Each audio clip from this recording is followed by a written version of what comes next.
Messi versus Mbappe, old versus new, France versus Argentina. Welcome back to another video on the channel. Hopefully you've been enjoying all the football. I am excited. We've had the semi-finals. Our predictions came through. We did say it was going to be a France-Argentina final, and I am very, very excited for the final in a few days' time. Make sure you like, comment, and subscribe if you are excited for the World Cup final as well. There's plenty to talk about. There's plenty to unpack, and let's get straight into it because, as I've already said, it's Messi versus Mbappe. It's the old versus the new.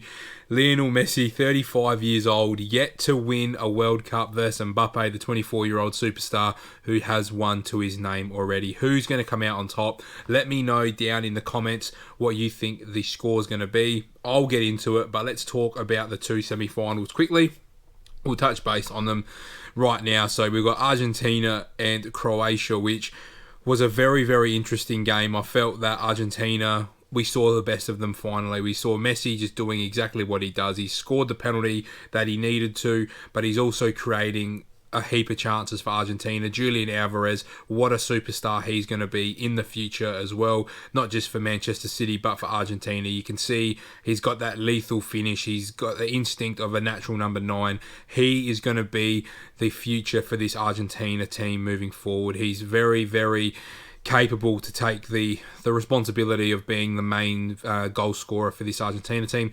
I love watching this Argentina team from back to front. They've just got such good balance in the team, whether it's out wide, whether it's through the middle. I'm loving watching Enzo Fernandez from Benfica, the young midfielder for Argentina. I'm fingers crossed that he can join Liverpool potentially in January or at the end of the season, because he is an absolute superstar in the middle, and you pair that young determination, raw talent with Paredes and De Paul, who are just, seasoned veterans that can be dirty, they can play the ball, they can shoot, they've got everything in that midfield. They've got so much class, so much creativity, and so much composure, and I think we finally saw from Argentina a solid 90-minute performance, and that's the key for me. They have been patchy, they've looked defensively shaky this tournament. I think they'd conceded in every game bar the semi-final. But looking at that defence, they get Acuna back, but I felt Tagliafico, potentially has done enough to keep his spot at left back. Romero looked, very, very solid at the back with Otamendi. And then I think, is it Molina, potentially at right back?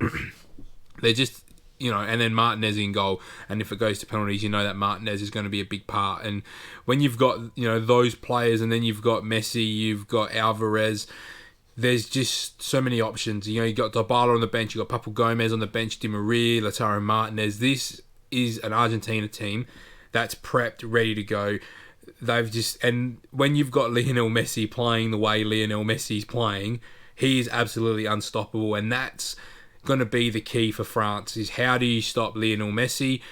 This tournament so far, they haven't come up against a side, France, that really match, bar England, but I felt they controlled that England game very, very well.